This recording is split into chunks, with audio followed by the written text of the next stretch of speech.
Hello and welcome! Are you ready for an exciting new story to help you practice English? Today, we're going on a wonderful adventure with a very curious cat named Leo. It's a great way to improve your listening skills. First, we'll listen to the story. After that, we'll go over some key words to build your vocabulary. And finally, you'll get a chance to practice your speaking. Sound good? Let's get started. Part 1. The story. The fantastic voyage of a curious cat. Leo was a cat, but he wasn't just any cat. He was a very curious cat. He had soft orange fur, big green eyes, and a tail that twitched with excitement at every new sound and smell. Leo lived in a small, cozy house with a kind old woman named Alara. Their house was special because it was right next to the busy docks of a great port city. Every morning, the salty ocean air drifted through their window, carrying the sounds of seagulls, shouting sailors, and the deep horns of giant ships. For most cats, this was just noise. But for Leo, it was a song of adventure. He'd sit on the windowsill for hours, his green eyes wide, watching the ships come and go. He dreamed about the faraway lands they visited. What did they look like? What did they smell like? The docks were a world of endless fascination. There were tall cranes that looked like giant metal birds lifting heavy boxes. There were sailors from all over the world speaking in languages Leo had never heard. And the ships were magnificent. Some were small and quick, zipping around like little fish. Others were enormous, like floating mountains with masts that seemed to touch the clouds. One sunny afternoon, a new ship arrived. It was the most beautiful ship Leo had ever seen. Its wood was dark and polished, and its name was written in big gold letters, the Sea Serpent. It had 3 tall masts with sails the color of fresh cream. A wonderful smell drifted from the ship, the smell of spices, wood, and the great unknown. Leo's curiosity became too strong to ignore. I just have to see what's on that ship, he thought. Just a quick peek. That evening, as the sun began to set, the docks grew a little quieter. Sailors were loading the last of the cargo onto the Sea Serpent, barrels of food, crates of goods, and heavy ropes. Leo saw his chance. He crept down from his windowsill, his paws silent on the cobblestone street. He moved like a little orange shadow, darting behind barrels and stacks of rope. Nobody noticed the small, curious cat. He found the gangplank, the wooden bridge connecting the dock to the ship. Taking a deep breath, his heart beating fast, he ran up the gangplank and onto the deck. He'd done it. He was on board. The deck was huge. Leo felt very small. He explored quietly, sniffing everything, the tar on the ropes, the salt on the wood. He found a perfect hiding place inside a small, empty barrel near the back of the ship. It was cozy and dark. He decided to rest there for just a moment before heading home. He curled up, feeling very pleased with his little adventure. But Leo was tired from all the excitement. The gentle rocking of the ship was so soothing. Soon, his eyes closed and he fell into a deep sleep. He didn't feel the ship begin to move. He didn't hear the sailors shout anchors away. And he didn't see his home slowly disappear as the Sea Serpent sailed out of the port and into the vast open ocean. When Leo finally woke up, it was dark. The only light came from the moon, making the water glimmer. He poked his head out of the barrel. The familiar smells of the port were gone. Now there was only the smell of the endless sea.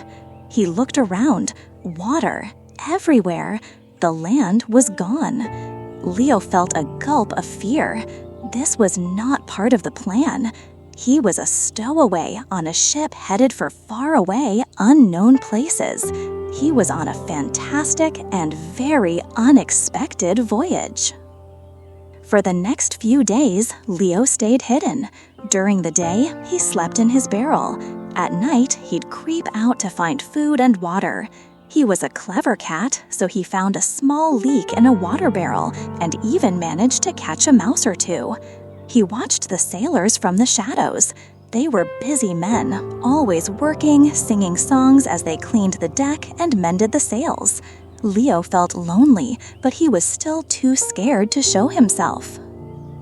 One morning, the ship's bell rang loudly.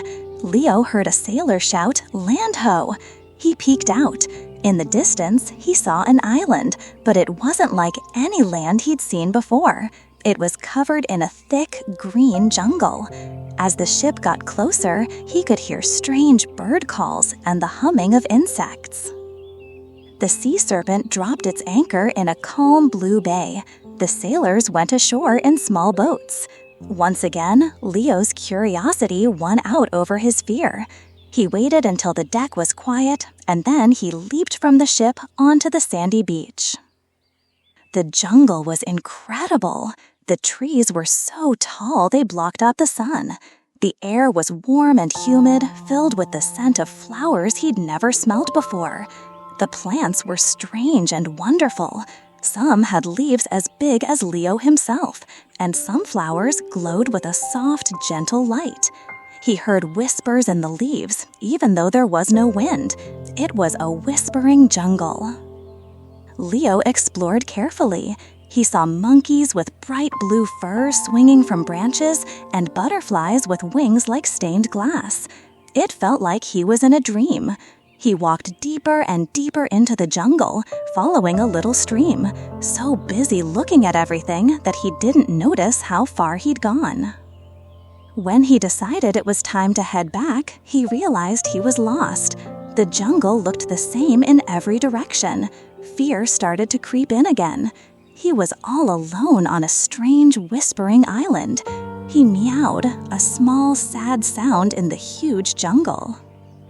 Suddenly, he heard a rustle in the bushes. A small, furry creature with big, kind eyes appeared.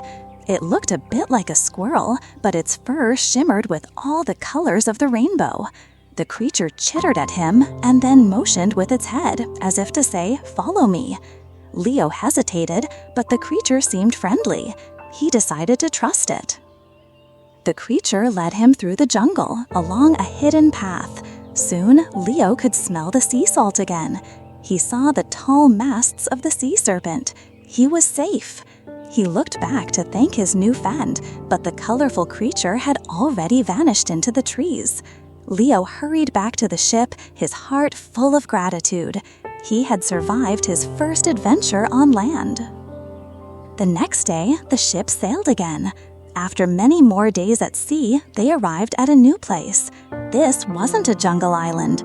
It was a city unlike any other. The buildings weren't made of wood or stone. They were made of giant glowing crystals. The whole city shone with a soft, beautiful light.